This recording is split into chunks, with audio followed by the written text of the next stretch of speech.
Всем прывітанне, гэта стартапніца, праект Еўрарадыё пра дзёрзкіх беларускіх прадпрымальнікаў і інвестараў, якія не баяцца рызыкнуць сваімі грашыма.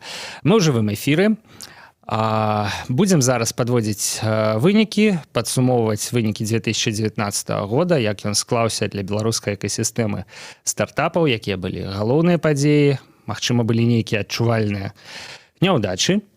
Каб зрабіць гэта, мы запрасілі, па-першае, Юлію Нехай. Прывітанне, Юлія. Привет. І, па-другое, удзельніцу Angels Band, бізнес-анёла Ліду Мацвееву. Прывітанне, Ліда. Ну што, ёсць што-небудзь, пра што адразу трэба сказаць? Вось нейкая галоўная бомба, якая была ў 2019 годзе ў свеце беларускіх стартапаў. Ці прыходзіць адразу што-небудзь у галаву? Лида. Много чего в голову на самом деле приходит. Юля шмат. Да, много чего в голову приходит. Если там говорить про бомбу, то это усталяванне, скажем так, Angels Band в нашей экосистеме, потому что мы уже полностью распространились и нарастили такое жирное мясо. Вот. И есть уже даже о чем рассказать, сделать какие-то выводы, собрать какие-то цифры. Вы про свое. Мы про свое, да. А что значит усталяванне? Мне здаецца, что Angels Band так ці інакш мелькае у прэсе, у размовах ужо некалькі гадоў.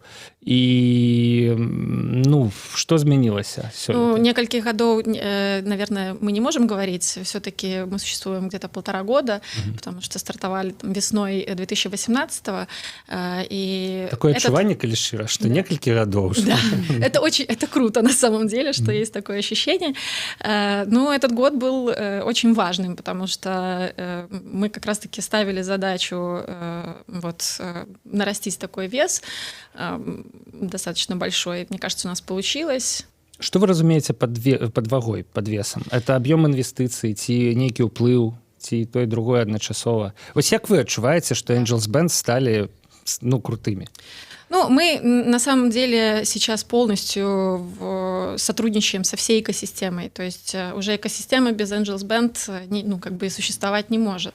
По сути, наша воронка, она очень качественная, хорошая воронка стартапов. И на сегодняшний момент уже практически все стартапы понимают, что для того, чтобы получить начальные инвестиции какие-то ангельские, да, им нужно в первую очередь подать заявку в Angels Band. Сколько у вас стартапов в пайплайне сейчас? Ну, если считать вообще все заявки, конечно, это уже там больше 1000, но мы отсекаем венчурные истории, не венчурные истории, вот, причем отсекаем, имеется в виду, мы оставляем их в воронке, потому что многие из наших членов, инвесторов интересуются в том числе и вот всякими там дивидендными моделями, например, да. То есть пропитчилось у нас за год где-то 60, по-моему, стартапов. То есть это в среднем 5-6 стартапов на одну питч-сессию. Вот. И таких уже как бы стартапов, которые мы постоянно мониторим, да, их уже больше 300. А можна невялічкі, як заўжды, такі экскурс у азначэнні, даведку кароткую. Да. Что такое воронка стартапаў? Что такое пайплайн? Пайплайн и воронка — это одно и то же. Просто вы знаете, англицизмы у нас присутствуют в нашей айтишечке, поэтому я вот периодически воронка, пайплайн. Мне так дивно. Лайн — это все ж таки некая линия, а воронка — это все ж таки, ну, некий вертикальный рух. Да? Мне здавалася ўвесь час, что воронка — это нешта вялікае, з чаго ўжо трапляюць куды-небудзь там у пайплайн. Але я не маю рацыі, это одно и то же. Одно и то же, да. И гэта означает что? Это означает, что, ну, вот, например, к нам приходят, вот как я говорила, да, вот, заявок у нас больше 1000, соответственно, мы собираем всех. Есть первичный какой-то скрининг, которым занимается наш менеджмент, то есть это не еще, ну, инвесторы не участвуют на данном этапе, то есть первичный скрининг, где отсекаются венчурные истории, не венчурная история. Дальше уже мы получаем в нашу CRM-ку стартапы, которые мы можем каким-то образом оценивать, и все наши инвесторы просматривают, делают какие-то там свои выводы, голосуют и так далее. Вот. И из тех стартапов, которые привлекли больше интерес, мы выбираем те, которые мы хотели бы услышать на питч-сессии. А можно такой вопрос? Вот ты сказала о том, что Angels Band уже стала таким полноценным участником экосистемы, да, и нарастил немножко мяско, да, то есть мне хотелось бы в этот вопрос немного углубиться. Можно ли сейчас уже говорить про появление так называемого венчурного конвейера в условиях Беларуси? То есть когда стартап может пройти более или менее все стадии венчурного инвестирования, от ангельских инвестиций до экзита на внутреннем рынке. Ну, окей, про экзит мы не говорим, но тем не менее вот эта вот работа с фондами, либо инвестиционными компаниями, которые уже есть. Вот какие у вас налажены партнерства с белорусскими компаниями, не с белорусскими, чтобы вот мы говорили про конвейер? Потому что конвейер — это хорошо. Да, как я уже сказала, на нашем непосредственно рынке мы уже, в принципе, установили практически со всеми игроками партнерство. И то есть у с нас кем? есть... например, там, понятно, это Белорусский венчурный фонд, с которым уже был определенный кейс соинвестиций. Поскольку мы не можем говорить про большое количество венчурных фондов у нас в Беларуси, соответственно, мы, конечно же, делаем большой упор на международное партнерство, сотрудничество. Мы пока еще не так много взяли от сотрудничества с Европейской ассоциацией бизнес-ангелов, то есть ЕБАН, в которую мы вступили в этом году. Но мы ставим большую цель на следующий год непосредственно уже международного партнерства, потому что для наших стартапов все-таки важен выход на международные рынки, и мы хотим дружить. Мы и дружим на сегодняшний момент, просто не так много берем от этой дружбы пока еще с другими банами, с внутренними их фондами, потому что есть ассоциации бизнес-ангелов, у которых есть свои внутренние фонды. Вот. И мы ставим большую цель, конечно, на этот год вот этого международного партнерства с другими международными, европейскими, в первую очередь, венчурными фондами.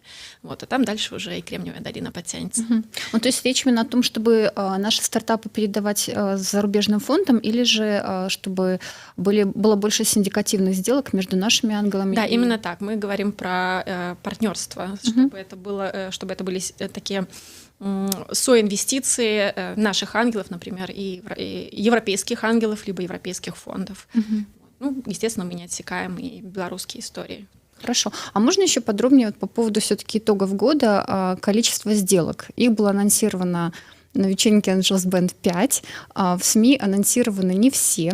Вот, и, пользуясь случаем, мы очень просим тебя рассказать о них. Бок уже прогучала внутренняя такая, напаўнутраная информация, что 5 сделок Angels Band закрыли за 2019 год.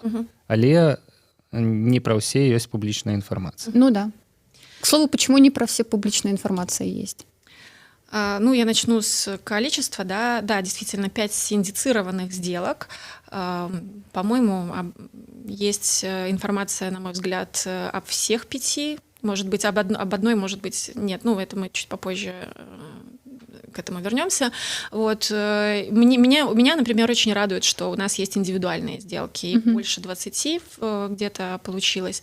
Вот. То есть индивидуальные сделки — это значит, что инвесторы интересуются какими-то проектами отдельно, не в составе там группы инвесторов, да, и могут делать вот такие небольшие инвестиции там с размером чека где-то 15-20 тысяч. То есть это хороший кейс, это означает, что, ну, это, как правило, индивидуальные сделки, они намного быстрее, чем синдицированные, вы понимаете, да, чтобы собрать синдикат, нужно какое-то время, и это есть еще такая наша небольшая боль, которую тоже нужно решать. Непосредственно срок вот, получения инвестиций сейчас он достаточно большой. Сколько? Ну, в среднем это где-то 12 недель, вот, то есть иногда до года. Ну, это понятно, мы пока еще молодые, немножко там инвесторы пока опасаются, но мы хотели бы все-таки, чтобы ангельские деньги были намного быстрее. Ці правильно я разумею, прыходзіць нейкі стартап, збіраецца, ну, скажем, група інвестараў, яны вырашаюць, хто будзе паколькі укладацца ў гэты стартап, гэта называецца сіндыкат. Да, І тая група інвестараў, якая вырашыла ўкладаць у стартап грошы, называецца сіндыкат. І ўвесь гэты працэс 12 тыдняў, але у пэўных выпадках. Да, но это складаных. понятно почему, потому что когда это группа инвесторов, у каждого есть какие-то свои опасения, что-то там кто-то еще выясняет, может быть, там раздумывает. Вот. Потом бывают такие случаи, когда собирается вроде синдикат, но на каком-то этапе кто-то отваливается, и нужно найти нового инвестора. Но опять-таки это все, на мой взгляд, это в будущем это решается образованием инвесторов и созданием более профессионального, скажем так, сообщества бизнес-ангелов, чтобы ангелы в целом понимали весь этот процесс и почему это нужно делать быстро. То есть Ну, в случае, конечно, вот цифра в год, если честно, она меня впечатлила, потому что какой стартап будет ждать ангельские инвестиции целый год, и он может пойти, не знаю, в equity-free акселератор в Польше, получить деньги, там, компетенции какие-то и прочее. А может и по миру за год пойти. А может и по миру за год пойти. Да, но это как-то так экстремально. Ну, я так разумею, это некие эксклюзивные выпадки такие. Да, но это совсем такой максимум. То есть, вот как я говорила, средний это вот 12 недель, пока все там раскачаются. С другой стороны, в целом у стартапа есть за это время возможность еще показать какой-то трекшн. Вот, возможно, это ускорит принятие решения для инвестора, потому что есть такая, скажем так, грешок за стартапами, когда они начинают уже искать инвестиции, они немножко забивают на стартап, и трекшн начинает наоборот падать. Вот. Этого, конечно же, делать не нужно, поэтому команда должна состоять из тех, кто занимается непосредственно, например, один кто-то занимается инвестициями, а другие занимаются проектом. Чтобы это не было в ущерб все-таки. А вот в этих 5 сделках, которые были в рамках синдиката, какое количество участников вот в рамках синдиката и сколько было лид-инвесторов? Ну, в каждой синдицированной сделке должен быть один лид-инвестор, да? Вот, то есть... В этих вот 5 это были, ну, условно, насколько вам просто, короче, выбрать лид-инвестора? Одинаковые лид-инвесторы, да? Вот. Ну, нет, конечно, они разные. То есть количество участников от 2 до 6. По-моему, в двух синдицированных сделках один одинаковый лид-инвестор. Вот. То есть один одинаковый. Один и тот же. Единственно неповторимо. Да. Ну, почему... Да. Ну, извини, да, я перебила. Ну, опять-таки, с лид-инвестингом в нашей истории пока еще тоже достаточно сложно, потому что, опять-таки, это все зависит от профессионализма бизнес-ангелов. Потому что бизнес-ангел это я уже сейчас поняла, то есть если на протяжении года, сколько я вот в сети, уже тоже где-то 1,5 года получается, практически с самого основания, я понимаю, что это, ты либо воспринимаешь это как дорогое хобби, либо это твоя профессия. Поэтому, конечно же, нужно учиться быть бизнес-ангелом, нужно учиться быть инвестором ранних стадий и нужно учиться быть лид-инвестором. Буквально недавно мы привлекали члена правления ФИБАНа, Финской ассоциации бизнес-ангелов, который, собственно, приезжал и нас учил, как быть... Уилл Кардвелл, да? Да, нет, не Уилл Кардвелл. Юха? Не Юха. Имя очень сложно. Рейма. Да, вот. И приезжал, учил нас, собственно, рассказывал, каким образом мы можем быть лид-инвестором. Ну, самый главный, скажем так, инсайт — это для того, чтобы стать лид-инвестором, нужно хотя бы поучаствовать в одной синдицированной сделке в качестве просто инвестора, посмотреть, как это все дело работает. Поэтому для того, чтобы нам увеличивать количество лид-инвесторов, нам нужно увеличивать количество синдицированных сделок. Это, собственно, понятно. Я знаю, что вот на будущий год вы планируете 10 сделок. Было 5, будет 10. Вот за счет чего это возможно? Ну, в первую очередь, за счет органического роста количества участников в сети. Первое. Второе — улучшением образование наших инвесторов, потому что одна из наших задач на этот год — это образование непосредственно участников и наших инвесторов за счет каких-то международных поездок, сотрудничеств и так далее, привлечения, опять-таки, каких-то экспертов, обменом опытом и так далее. И за счет улучшения качества воронки нашей, то есть мы для этого делаем и менторские сессии, очень много вкладываем непосредственно вообще в менторство стартапов. Ну и опять-таки, я думаю, что со временем наши члены ассоциации, уже видя, каким образом это все дело происходит, станут смелее. Угу. То есть сейчас пока, получается, проблема вот такая есть, что немалое количество стартапов, а скорее вот не очень охотные инвесторы. Так получается? Ну, это же понятно, мы еще пока молодые, вообще экосистема очень молодая. И понятно, что с венчуром большая часть наших инвесторов не сталкивалась. Поэтому, да, нужно образовывать, нужно как-то в этой каше повариться немножко, чтобы больше смелости набрацца. Я могу памыліцца, але мне здаецца, што галоўнае адрозненне беларускай экасістэмы ад, скажам, амерыканскай ці нейкай іншай заходняй якраз таки палягае ў тым, што там інвестары бегаюць за стартаперамі, а у нас все ж таки пакуль што стартаперы бегаюць за інвестарамі. Там очень много стартапов, потому что... Ну, там, па-першае, шмат стартапаў, па-другое, шмат інвестараў, і ўжо стартапы могуць выбіраць, у гэтага мы возьмем грошы, а у гэтага не возьмем. Тут больш на там нетворкінга, больш ментарскіх кампетэнцый, да, мы вось пойдзем сюды. Тут менш, значыць, ўсё ж таки перавага будзе сюды. Да? У нас все ж таки пакуль інвестар, я не ведаю, не трэба казаць, што это нейкае слабое звяно, да? Але гэта, ну, той рэдкі звер, да, на якога яшчэ трэба папаляваць, каб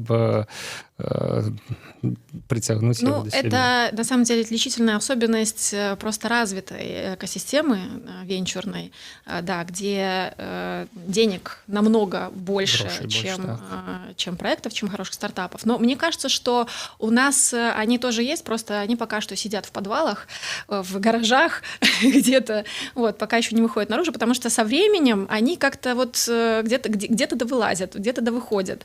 Буквально недавно на, по-моему, Invest Weekend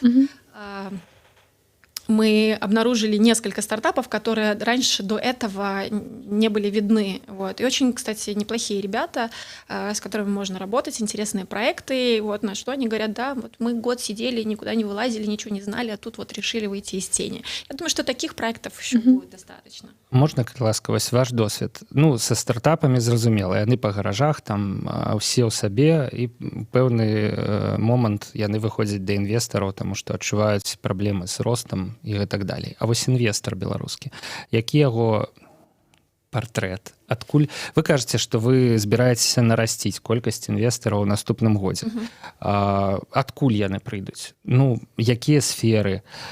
З якім капіталам гэта будуць людзі? Ну так, у сярэднім. Увогуле, з якім капіталам, калі чалавек, там, я не ведаю, на запасе ў пэўную колькасць грошай ці прадаў кватэру, яму, ну, жыве ў іншай кватэры, да? Яму мае сэнс ісці да вас у Angels Band і спрабаваць сябе ў інвестыцыях у стартапы? Ну, в первую очередь, мое личное мнение, оно может отличаться от мнения других моих коллег. В первую очередь, конечно, это должен быть человек если мы говорим про технологические стартапы, то это должен быть человек из IT, который понимает непосредственно вообще, каким образом эта отрасль развивается, понимает рынок, и понимает вот эту вот глобальность, да, истории, потому что вся сфера IT, она, собственно говоря, работает глобально на разных рынках, да, и, то есть и value от такого инвестора будет намного больше. Но при этом я совершенно не отбрасываю там традиционный бизнес, не айтишный, да, причем что в нашем сообществе половина членов из традиционного бизнеса, и многие из них очень охотно, быстро, кстати, делают вот эти вот индивидуальные сделки, инвестиции свои. Ну, то бок дзве асноўныя крыніцы. Гэта, па-першае, IT-бізнес, што абсалютна зразумела, і па-другое, традыцыйны бізнес, што таксама абсалютна зразумела. Да. И еще, кстати, мое такое мнение, мы недавно общались с одним из членов Angels Band, который вот работает как раз-таки в ритейле, у него достаточно большой бизнес, и он говорит, он говорит, я боюсь, мне вот страшно, я не понимаю этого вот IT и так далее, это же все про IT. Но с другой стороны, в стартапах же есть как бы фичи, а есть продажи, маркетинг. Вот. И мне кажется, что инвесторы, которые из IT, и я, кстати, этим тоже иногда грешу, хотя я понимаю свою вот эту вот особенность, я в первую очередь влюбляюсь в фичи. Вот. А потом уже такая переключаю тумблер. Нет, подожди, нужно же все про продажи, про рынок, да? Вот. На мой взгляд, вот люди из традиционного бизнеса, да, они в первую очередь смотрят на рынок, на маркетинг, на продажи, на вот эти вот составляющие, бизнес-составляющие. Они имеют досвід по побудове бизнеса. Да. Поэтому коллаборация IT и традиционного бизнеса в данном случае очень хорошо, что у нас разные члены в сети, и мы должны вместе как-то коллаборироваться, да, и менторить эти стартапы, исходя из своего какого-то бэкграунда. Вот. Был еще второй вопрос по поводу денег, да. Ну так, продал квартиру, да, и сколько, могу ли я идти? Індывідуальная інвестыцыя 10-20 тысяч, яна магчымая. Так? Конечно. То бок, в прынцыпе, з сярэднестатыстычнай мінскай хрущёўкі хопіць на 2 стартапа. Самое главное, чтобы это не были последние деньги. О, важно. Вот, то есть, если вы готовы, например, там, в год 50 тысяч потратить на свое, скажем так, обучение, понимая, что это достаточно долгоиграющая история и высокорисковая, и у вас есть эти средства в год, пожалуйста. То бок, інвестыцыі — гэта частка адукацыі. Я для себя лично я так распределяю. Угу. І пажадана, я так зразумеў, ізноў жа вось вашу гэтую фразу, то бок ты інвестуеш, каб пачуваць сябе ў бяспецы той даход, які ты можаш зарабіць цягам гэтага года, то бок гэта не нейкія зберажэнні лепш інвеставаць, а свой абаротны як бы капітал, тое, што ты маеш зарабіць там у наступным годзе і гэтак далее. То, что по сути вам не жалко потерять. Але з гэтага выснова такая, што ў прынцыпе інвестар не вельмі разлічвае вярнуць свае грошы ці зарабіць, да? То бок все ж таки мы в галаве трымаем, что гэта трэба списывать на артыкул выдатки. Мы просто опираемся на мировую статистику, которую все знают, когда выстреливает один стартап из 10. Это, конечно, там есть различные исключения, но это там средняя температура по больнице. Вот, то есть нужно понимать, что нужно инвестировать достаточно, чтобы один какой-то проект по итогу покрыл все эти вложения. Вот такой момент. Ты сказала фразу о том, что дорогое хобби или все-таки бизнес, профессия, да? Вот на каком этапе, во-первых, венчурные инвестиции для тебя это дорогое хобби или это все-таки уже профессия? И на каком этапе вот ты поняла, что это уже стала моя профессия? Ну вот и на каком этапе? Этот год весь, да, я смотрела на то, каким образом во мне это все дело отзывается, да. И я понимаю... А можешь уточнить вообще, чем ты занимаешься? Мы как-то так и не представили толком. И чтобы вот люди, которые вот из реального сектора, например, думают, как вот это сочетать, чтобы они поняли, вот как это сочетаешь ты. Да, только я вот как раз-таки не из реального сектора. Ну, я понимаю, да-да-да. Я сказала, что она как раз как айтишник подходит да. стартапу. Ну, мой бэкграунд вообще в IT, то есть я больше 13 лет в IT-бизнесе. Люблю говорить, что я стала айтишником еще когда это не было мейнстримом. Вот. Ну, то есть у меня достаточно... Я там не люблю тоже слово там, серийный предприниматель, я предприниматель IT, предприниматель, он в принципе постоянно что-то предпринимает, то есть я запускаю проекты, их продаю, что-то развиваю, что получается, что не получается. Вот, на сегодняшний момент это группа компаний, где мы делаем, сфокусированы больше на продуктовой истории, то есть это веб и мобильные продукты. Да, но долгий период времени я занималась аутсорсингом. Собственно, это там стандартная история из аутсорсинга в продукт. Вот. В плане инвестиций, в плане совмещения, да, для себя я выбрала вариант профессионального инвестирования, то есть профессиональный инвестор. Я понимаю, что как хобби, это не совсем подходит по моим жизненным принципам, и мне хочется быть умным инвестором. У меня были достаточно фейловые истории инвестиций в проект еще до того, как я стала членом Angels Band. Это в стартапы, да? Да. А сколько ты денег потеряла? Вам расскажи все. Да почему нет? Достаточно для того, чтобы понимать... До 50 тысяч долларов или больше? До 50 тысяч. Достаточно для того, чтобы понимать, что мне хочется быть умным инвестором и хочется все-таки делать это с умом. То есть если уж терять деньги, да, то понимать, где, на чем и так далее. Вот. Сейчас уже я там за год...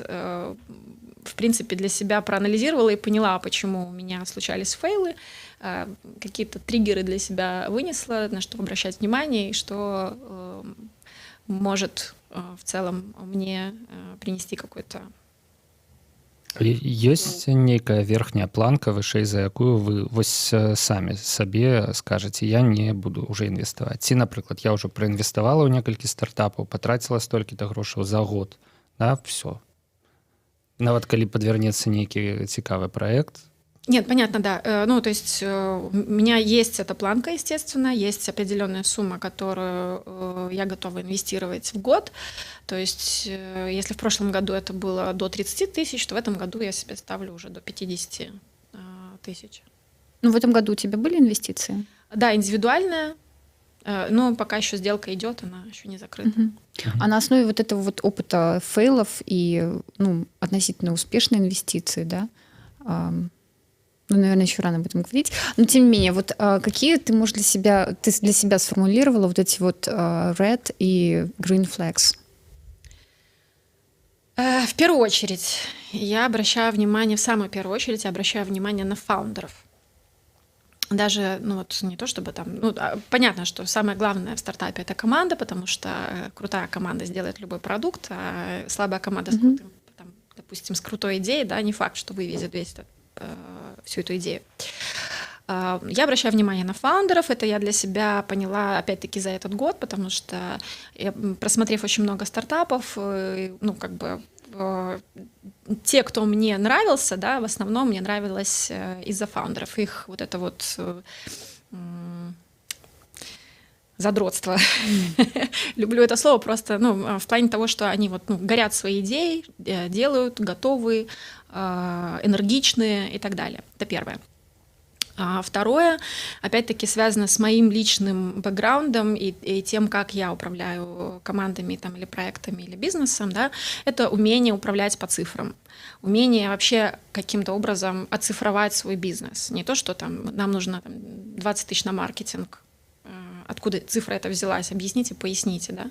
Вот. Умение вычленить какие-то цифры, какие-то показатели, которые у вас уже есть в бизнесе, и делать какие-то предикты на будущие периоды. Вот. И третье — это понимание рынка. Вот, наверное, 3 таких основных момента, которые я для себя выделила. Понятно, что, возможно, это будет со временем как-то меняться, аджаститься. У тебя фокус на какие рынки? Рынки, естественно, стартап должен быть, для меня он должен быть глобальным. Тематика. По тематике самое важное... я могу точно сказать, что я не буду инвестировать в хардвер-стартапы, потому что я там просто ничего не понимаю. Вот. Так, ограничений пока что я для себя не выделила.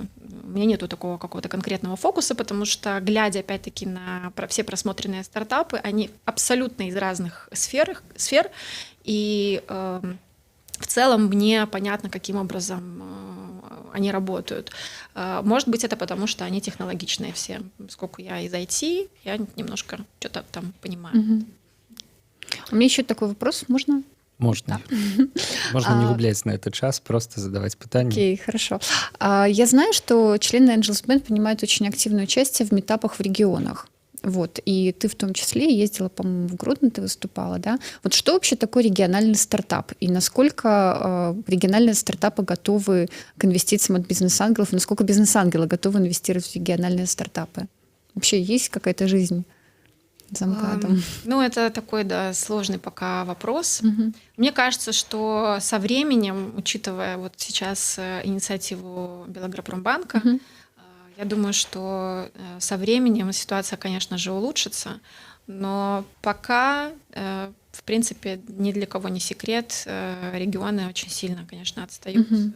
от столицы, от Минска, просто потому что там меньше проходит каких-то ивентов, там меньше развито вот это вот сообщество.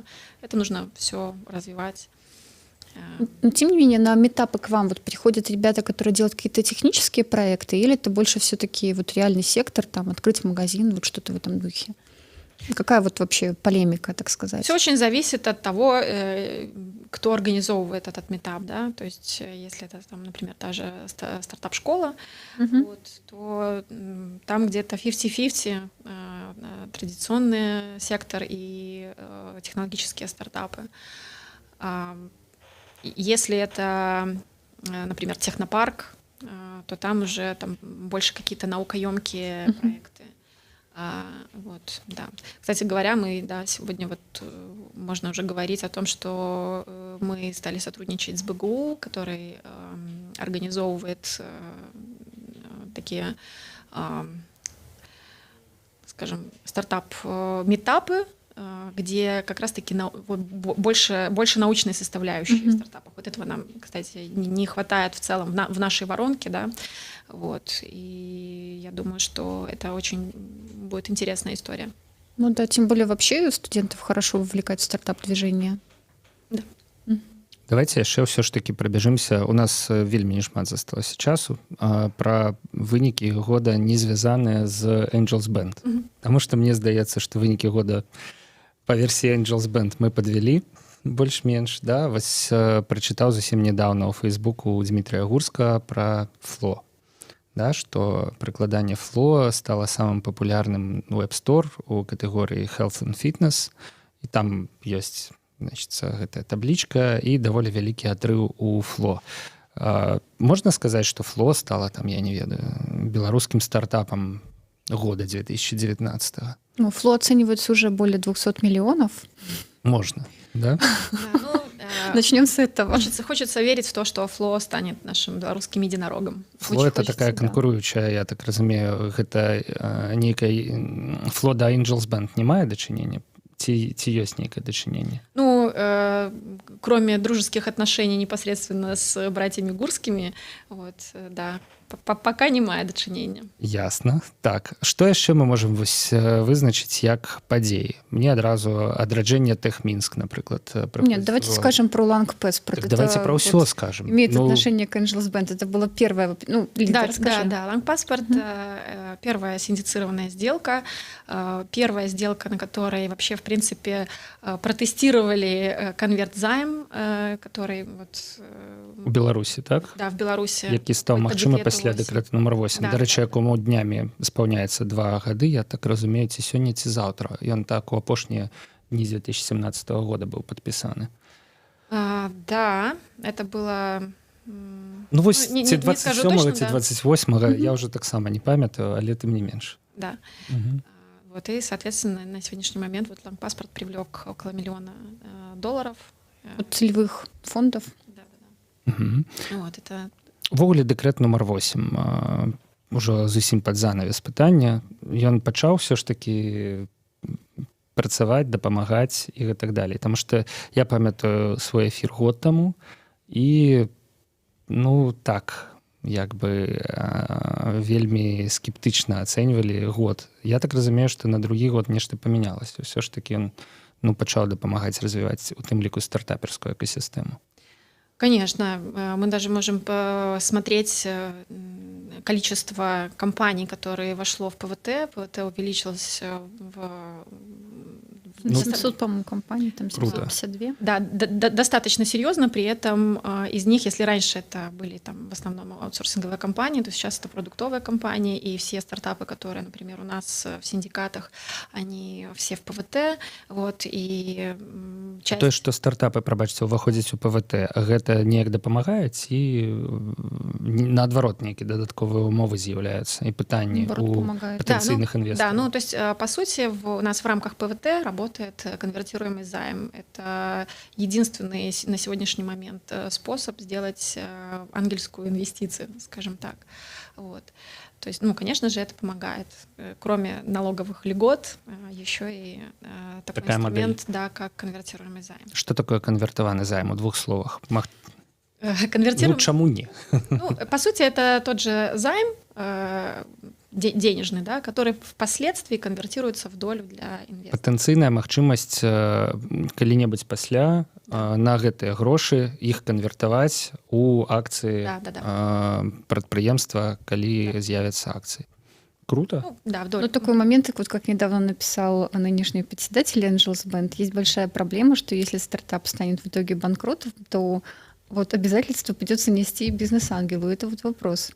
То бок нейкая Делать. субсидиарная адказнасць. Ну, такая Гэта какая-то. у спецыфічнай форме, да? То бок дадатковыя магчымасці, але і дадатковая адказнасць звязаная. Да, но здесь больше ответственность все-таки за стартапом, больше. Но мы должны понимать, что ангельские инвестиции, то есть и стартапы должны понимать, что ангельские инвестиции — это не подарок, ну как бы не просто подарок, да, то есть здесь должна работать все-таки ответственность стартапа, каким-то образом не привести все-таки компанию к банкротству. Сябры, скончылася наша пераднавагодняя стартапніца. У прынцыпе, я думаю, што больш-менш вынікі года мы падвялі. Год быў для Angels Band, у які ўваходзіць наша сённяшняя госця Ліда Мацвеева, на маю думку, удалым. 5 сделак, амбітны план на наступны год, рост па колькасці удзельнікаў, рост удвая па колькасці сделак. Паглядзім, што атрымаецца, але, спадзяюся, атрымаецца. Дзякую вялікі, Ліда, што прыйшлі. Дзякую вялікі, Юлія Нехай. Павел Свярдлоў працаваў пры мікрафоне. Пачуемся на Еўрарадыё.